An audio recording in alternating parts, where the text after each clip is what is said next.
Mes amis, bien bonjour, me voilà de retour, j'ai pris quelques jours de vacances, je continue à recevoir vos messages, à les lire et j'ai répondu à énormément de personnes directement. J'ai beaucoup de messages en retard et je vais probablement passer la journée à enregistrer et je diffuserai progressivement. Alors, aujourd'hui j'aimerais vous dire quelque chose, un conseil que j'aimerais vous donner par rapport à une anxiété que beaucoup de monde ont dans notre monde moderne.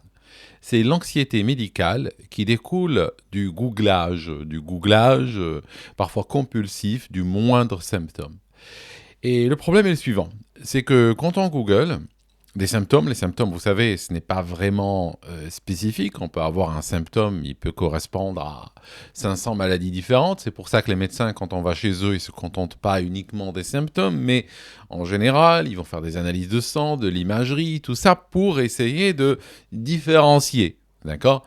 Alors, quand on commence à chercher des symptômes au hasard comme ça sur Google ou d'autres moteurs de recherche, on va trouver énormément de choses anxiogènes.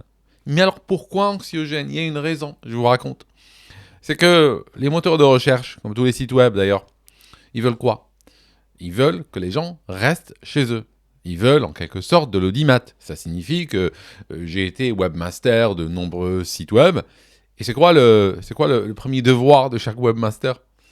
C'est veiller à ce que les gens, quand ils arrivent sur le site, ils restent le plus longtemps possible. Donc c'est pour ça on leur donne du contenu. Les moteurs de recherche ne sont pas très différents. Ils ont des algorithmes. Des algorithmes, c'est des millions de lignes de code qui sont adaptés en temps réel pour essayer de garder le visiteur le plus longtemps possible. Alors je vous donne un exemple. Prenons deux visiteurs qui cherchent ou un visiteur qui cherche des symptômes. Si on lui dit la chose suivante. Écoutez, monsieur le visiteur, allez dormir, allez vous reposer, essayez de soigner un petit peu votre nourriture et votre qualité de sommeil et autres, et puis ça ira bien. Ça, c'est la première version. Deuxième version. Ce même visiteur, on va lui dire, vous allez mourir, vous avez quelque chose de grave, et on va commencer à lui donner du contenu de cet acabit, donc du contenu inquiétant, angoissant. Il va faire quoi, le visiteur, comparativement au premier ? Le premier visiteur, il va regarder, lire, dire ouais, un petit peu de moraline quand même, et il va partir. Mais le visiteur inquiet, le visiteur qui, dès les premières lignes, a l'impression qu'il va mourir dans 2 jours, il va faire quoi ? Il va continuer à googler, il va continuer à chercher, il va continuer à lire, parce qu'il est angoissé, il va passer ses soirées, ses nuits, ses week-ends, et il va être retenu. Donc si vous voulez, l'angoisse vend. L'angoisse permet la rétention. Et c'est pour ça que vous avez les moteurs de recherche qui vous remontent tout au top les pires choses, les pires situations par rapport à ce que vous cherchez. Mais vous avez aussi ce qu'on appelle le SEO.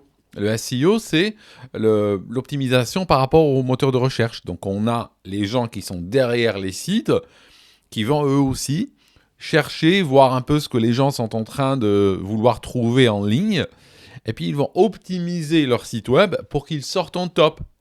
Et donc ils vont mettre des symptômes qui n'ont rien à voir, souvent avec les maladies sur lesquelles se base le site, et ils vont mettre plein de symptômes, attirer l'arigot, les mettre dans le méta, les mettre dans le texte, les mettre en description d'image, les mettre dans toutes les pages, et tout.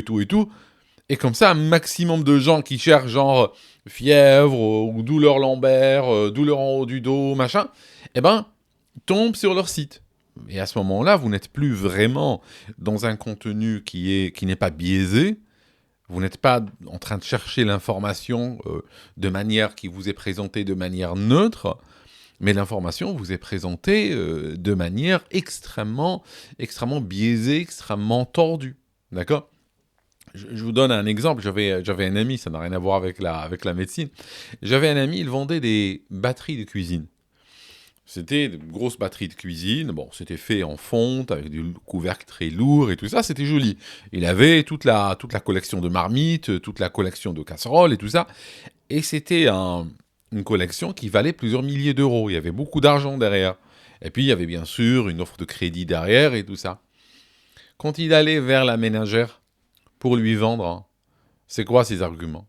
Un des arguments massus qu'il utilisait, c'était un classeur épais comme ça, avec plein de coupures de journaux, Il m'en a montré, il en avait au moins une centaine. Toutes les cocottes minutes qui explosent pour effrayer la ménagère. Il lui montre, regardez, vous savez, on nous dit pas tout, on nous cache plein de choses, en ces temps-ci, les informations ne circulent pas, heureusement que je suis là, mes chères madames, j'ai tout un classeur, j'ai tout un pressbook sur ces histoires. Il sort son classeur, il l'ouvre, mais regardez, elle met ses lunettes, oula, là il y a 3 morts, là regardez, on a le couvercle qui est contre le plafond, la femme est aux urgences, tout ça, c'est dangereux, vous utilisez une cocotte minute chez vous, vous réalisez pas, ça fait des veuves et des orphelins chaque année, alors que nos batteries de cuisine, il n'y a pas de notion de pression. Et le goût est meilleur et tout ça, puis on vous fait une ristourne de 35% si vous décidez immédiatement.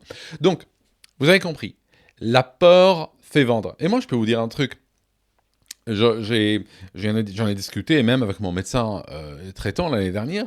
Déjà, j'ai réalisé personnellement que, honnêtement, je vais être honnête avec vous, j'avais une époque, je googlais. C'est pour ça que je vous parle en connaissance de cause. D'ailleurs, pratiquement tout ce que je vous raconte dans mes vidéos, c'est en connaissance de cause. Hein. Je vous raconte pas des choses que j'ai lues sur Wikipédia. Hein. En général, ce que je partage avec vous, c'est du vécu. Moi-même, surtout que je vis au Royaume-Uni dans un environnement où, bon, voilà, on n'a pas un accès simple à la médecine. Je peux vous dire que d'ailleurs, même maintenant, elle a collapsé, la médecine. Si je veux un rendez-vous avec mon généraliste, je ne peux pas. Si je les appelle, ils ne répondent pas au téléphone.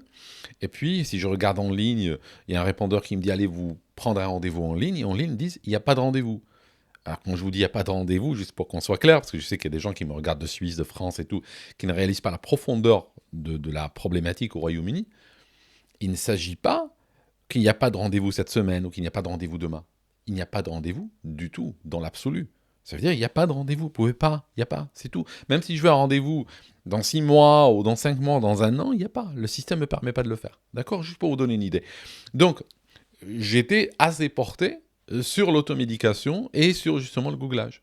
Et je peux vous dire que sur les 10 dernières années, j'ai pas eu une seule fois juste. D'accord? J'ai pas eu une seule fois une recherche heureuse, une recherche qui m'a donné des choses qui étaient valides. Et très souvent, quand je finissais par voir un médecin et que je lui exposais le résultat de mes recherches, il m'expliquait pourquoi c'était faux.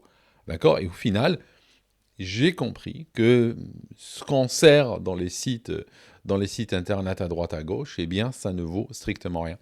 Allez vers le médecin, privé ou public, allez aux urgences, allez voir un pharmacien, allez voir une infirmerie, consultez un ami qui travaille dans le médical, faites-vous aiguiller de cette manière-là, mais de grâce, n'allez pas googler et chercher et psychoter au sujet des symptômes. Et souvent même, je vois des gens faire des trucs, genre la personne elle a un symptôme depuis ce matin ou depuis hier soir, elle a déjà googlé, elle a déjà visité 50 sites, elle a déjà un diagnostic épouvantable, d'accord?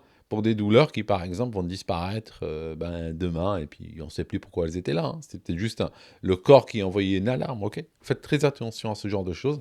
C'est important, je vous le dis, parce que on vit dans un monde de stress, on vit dans un monde d'angoisse. Hein. On est en Europe, on manque de soleil, il fait gris. On vit dans le stress. On a peur du terrorisme, on a peur du climat, on a peur de la crise économique, de l'inflation, de la guerre nucléaire, de machin. On vit réellement dans une angoisse permanente en Europe. Et donc, une fois qu'on vit dans une angoisse permanente, on a tendance après à nourrir cette angoisse par à peu près n'importe quoi. Et l'angoisse médicale en fait partie. Mais il y a d'autres angoisses, il n'y a pas que cela. Mais les gens deviennent après un terrain très perméable aux angoisses. Ils peuvent les nourrir, et puis après ça circule en eux, et ça dégrade la vie, ça devient une maladie en soi. Parce qu'après on va psychoter, on va somatiser, tout ça, et ça c'est pas bien. D'accord mes amis? Je vais vous dire un truc pour finir. La majorité de vos peurs ne se réaliseront jamais. D'accord? Vraiment, la majorité des peurs que vous avez dans votre vie ne se réaliseront, pour ainsi dire, jamais. Donc vous avez peur de plein de choses. Il y a des millions d'humains qui ont vécu dans le passé et qui finalement sont morts de leur belle mort à 95 ans sans jamais avoir vu des peurs qui les ont parfois empêchés de dormir pendant toute leur vie, sans les avoir vues se concrétiser. Donc lâchez un petit peu de lest, essayez de trouver quelque chose de positif à faire, essayez de lire, de sortir marcher, faire un peu de sport, aller à la piscine, décorer, peindre, peu importe, rencontrer des gens positifs, tout ça, mais arrêtez de psychoter parce que franchement, ça ne va nulle part. Merci mes amis d'avoir regardé cette vidéo jusqu'ici. On se voit dans une autre question. À très bientôt.